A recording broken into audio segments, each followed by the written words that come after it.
गुरुर्ब्रह्मा गुरुर्विष्णुः गुरुर्देवो महेश्वरः गुरु साक्षात् परं ब्रह्म तस्मै श्री गुरवे नमः तस्मै श्री गुरवे नमः तस्मै श्री गुरवे नमः.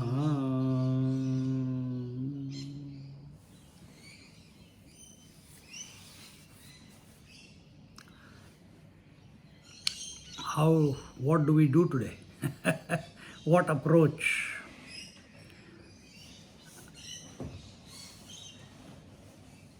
The veil over the mind has to be removed. When we say veil over the mind,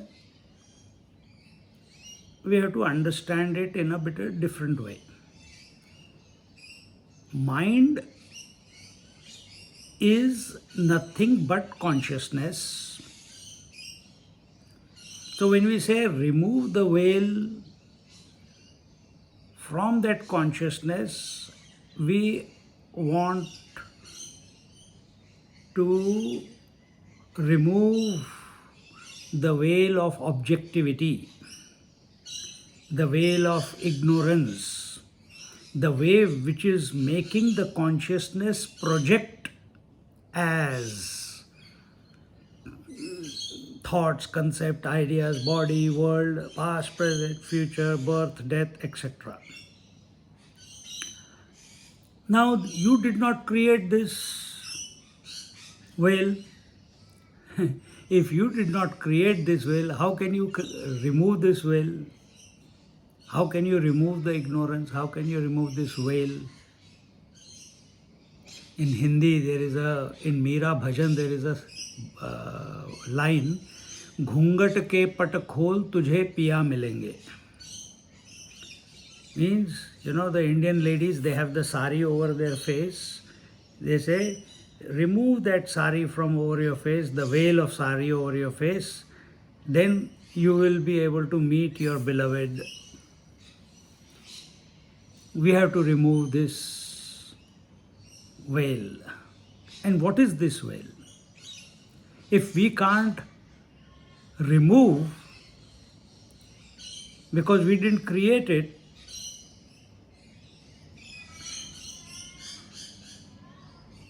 we can't stop the mind from objectifying. We can't stop the phenomena of the world from reflecting in the mind or appear to the mind. Then what is the way out? The way out is remain undisturbed on account of the phenomena. Now the next question comes. How do we remain undisturbed by the phenomena? You can do many artificial ways, drinks, drugs, go into the zone by climbing mountains, go around Kailash, go for scuba diving, go and do skydiving. You will get into the zone.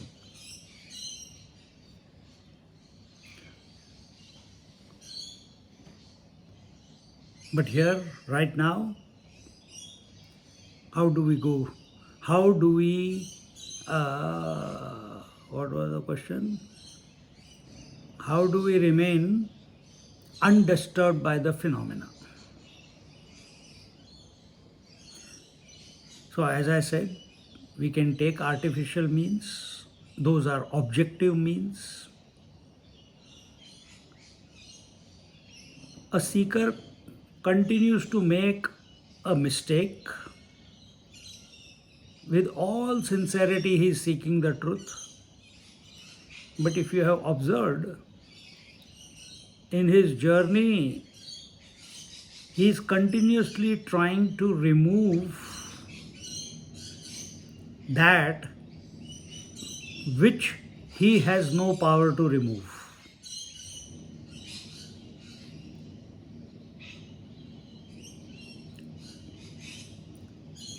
We remove the hunger by eating food, again the hunger appears. We become tired of the day, we go to sleep, again the waking appears.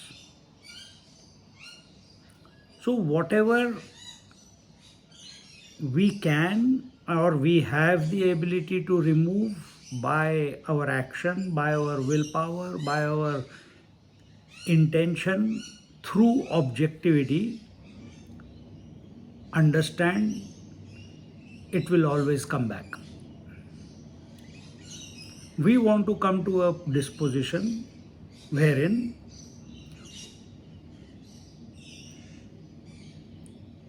the phenomena leaves its impact on us. It has got no impact on me, meaning the I, meaning the consciousness. I am neither for it nor I am against it. Sukha dukkha same kritva labha labho jaya jayo tato yuddhaya yuddhyasva. So all opposites will keep coming because we didn't create them, they are there.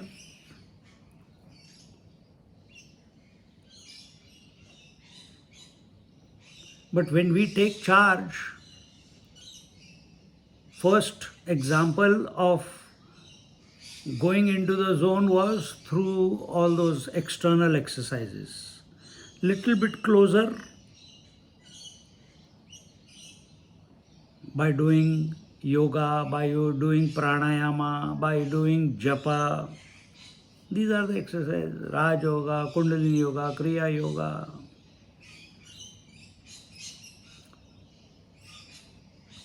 Some of these exercises, if they are not taken to their natural conclusion,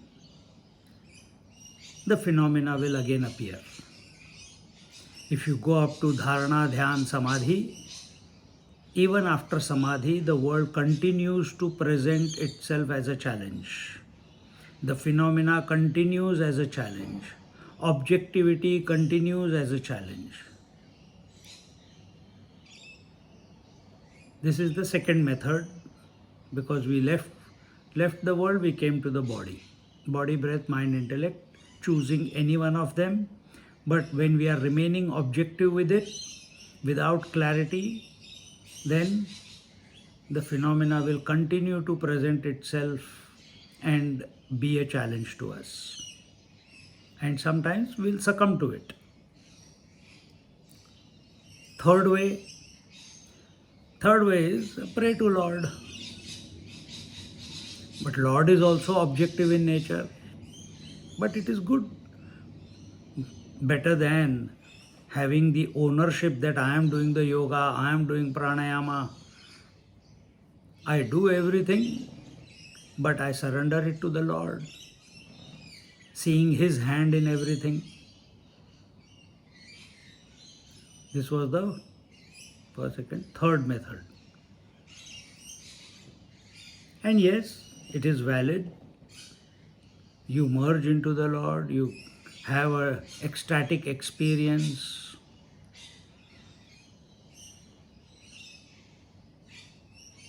And such a person who merges into the Lord while living, he is called immortal. It is possible. There are many saints and sages who have achieved that, who have surrendered to the Lord, and the Lord, their vision has become divine.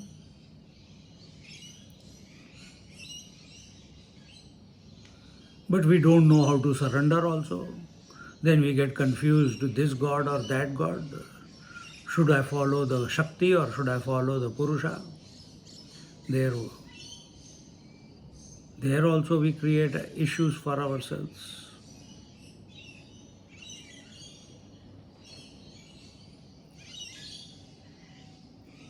If my attention is to go beyond the totality and individuality, realization, enlightenment must lead to Jivan Mukti. Jivan Mukti means there is no rebirth again. Jivan Mukti means the one without a second is known without a thought, once and for all.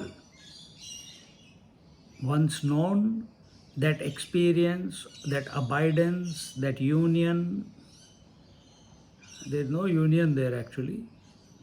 This union is only as long as you think you are a seeker. When you come to be that infinite principle, there is no falling again. Then the veil, the phenomena, the maya, the ignorance, it is incapable of affecting you. It will appear,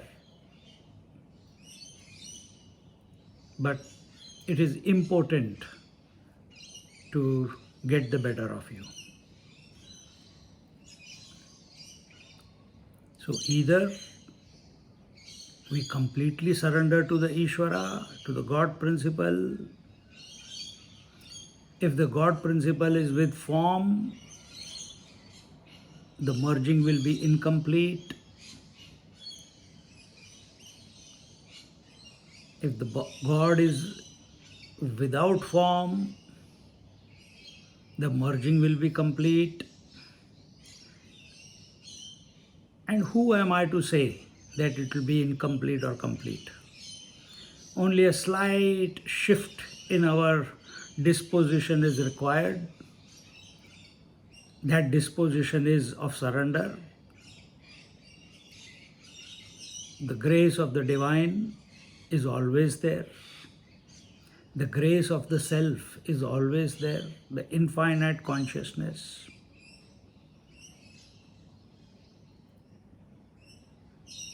We are always that. We make it complicated by overthinking.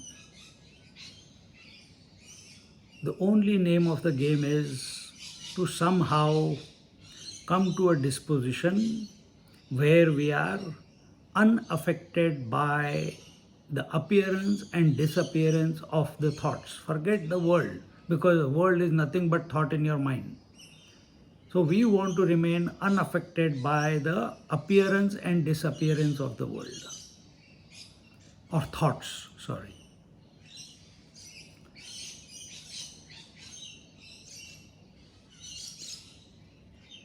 Yet another way is keep noticing the thoughts are coming and going. When you have become conscious that thoughts are coming of their own accord, staying of their own accord, going away of their own accord, who is knowing the thoughts? I am. And shift the attention to the I am with proper discrimination, not wanting any result, knowing that the observer by nature is Purnamada Purnamidam. The observer, the witness by nature, in its essence, is the infinite one. In this manner,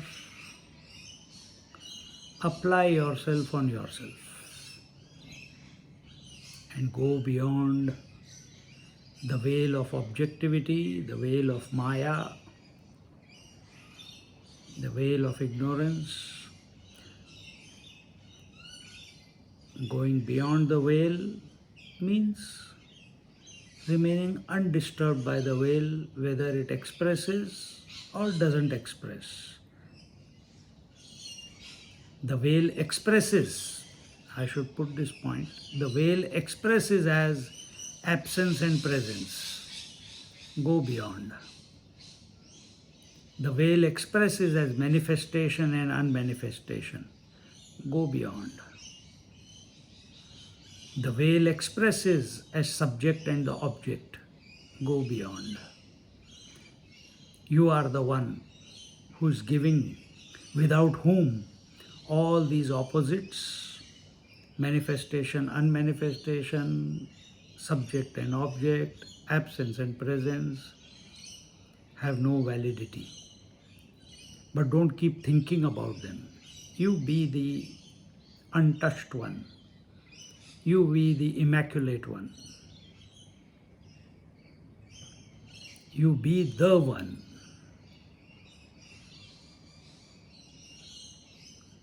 Contemplating in this manner will be beneficial.